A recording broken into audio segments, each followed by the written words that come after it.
Hello everyone, welcome to the new class of biology. The previous class we discussed about how organisms reproduce.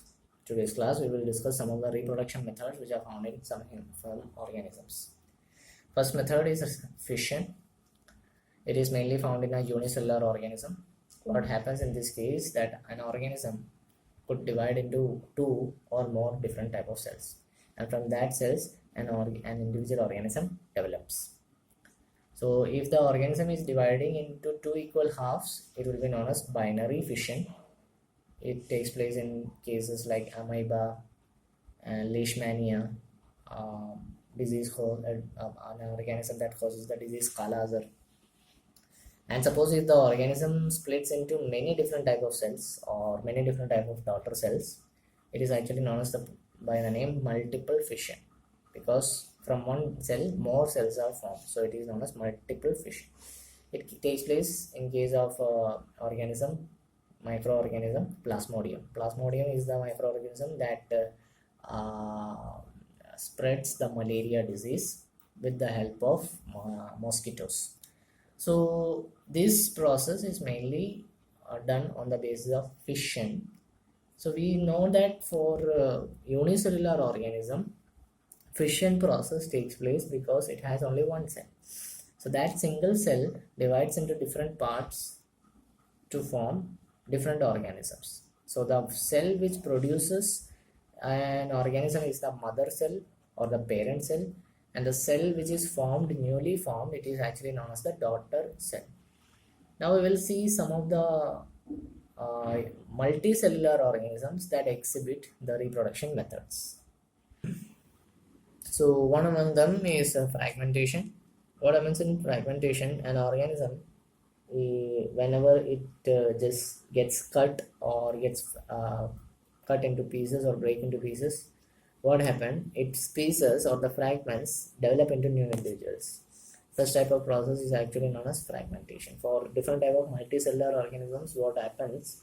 There are specific type of cells which help them to reproduce a new organism. So in such cases, the complexity of reproduction in case of what we can say multicellular organisms is very much high in comparison to the unicellular organisms. Next method is regeneration.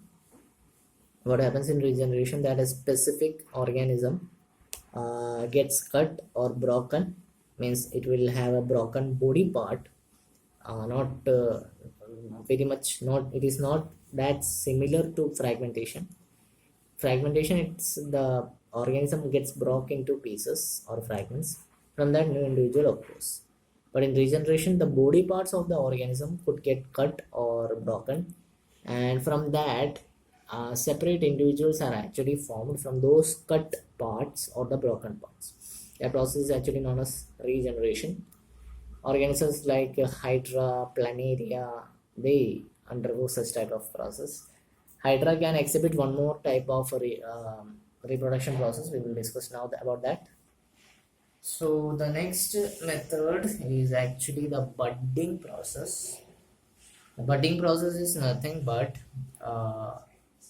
the organism just develops a outgrowth, and from that outgrowth a body of the organisms gets developed, and from that tiny bud like structure, a fully matured structure gets developed from it, and from when it gets detached it becomes a new individuals. It is known as by the name hydra, or which we can say yeast. Separate diagrams have been mentioned. You should draw the diagrams beneath the topics which has been given. Next one is the vegetative propagation. Vegetative propagation, if we consider the fact that plants have two main different type of parts. One, with respect to the reproduction process, plants have two different types of parts. One is actually the vegetative part, and second one is the reproductive part. We well know that the reproductive part of a plant is flower, and the vegetative part of a plant includes three different substances, which we will see. The three different parts of the plant, and those three different parts of plant which are present in a plant for reproduction are root, stem and leaves. So the vegetative part of the plant are root, stem and leaves, and from these parts different type of plants get occurred. We know that some examples like potato is from the underground stem portion. Money plant, the plant stem gets developed into a new plant. Rose, similar case, plant stem gets developed into a new plant. Radish is a good example of root type. Spinach is an example of leaf. Bamboo is also an example of one among them. Bamboo is example for a stem also. Bryophyllum, it's a type of plant where the new leaf or the new plant occurs over the leaf of the plant. Means if we have a leaf of Bryophyllum, there are several different type of small tiny leaflet tries to develop, and those leaflets develop into new plant. That's what happens in Bryophylla. What are the advantages on the basis of reproduction of vegetative propagation? It's nothing but the first one, whichever plants gets raised by this process, their fruits and their flowers will be produced much earlier than those plants which have seeds. We know that plants which have seeds also produce fruits and flowers, but in comparison to those plants having fruits and flowers, developing from the seeds will be much more earlier developed by the vegetative propagation method.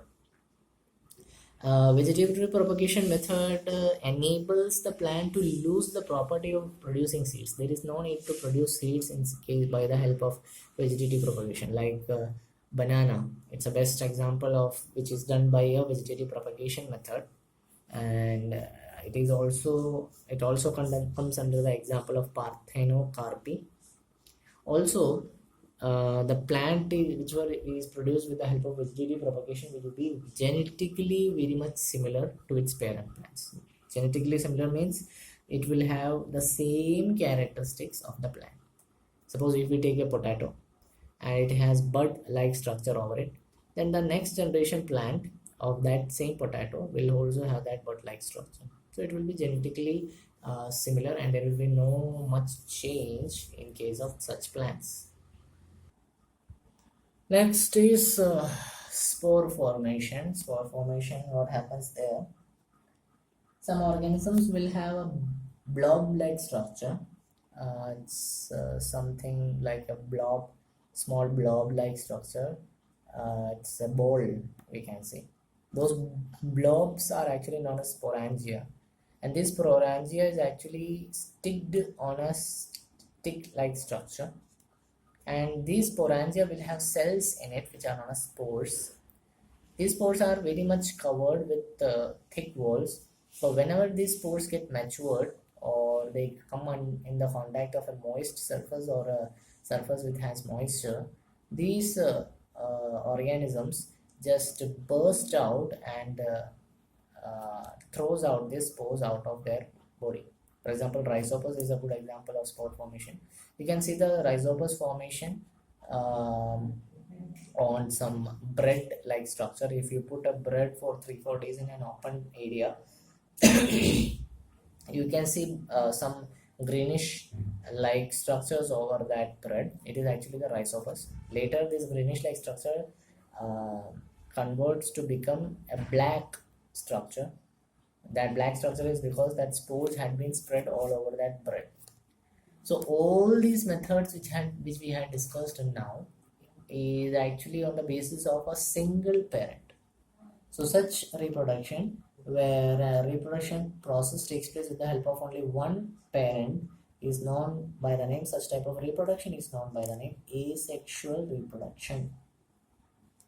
Reproduction method where only one type of one parent is only included, or one parent is only included, is actually known as asexual reproduction. And all these methods we had discussed now actually comes under the asexual reproduction methodology. Okay, so that's all about the class. In the next class we will discuss about some other topics regarding the reproduction methods and different other organisms. So that's all about today's class. I hope you enjoyed it. Thank you. Have a nice day.